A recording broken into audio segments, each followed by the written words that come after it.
day, Ma'am and Sir. My name is Cherry Rose E. Bidos. I am from New Leganes, Barangay Sunwan, Coronadal City.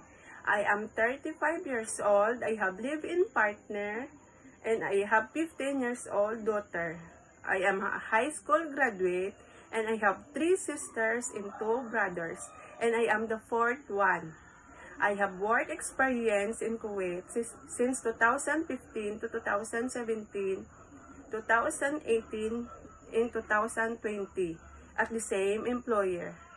My duties and responsibilities are cooking, washing clothes, ironing, cleaning the house, and also I taking care of the children.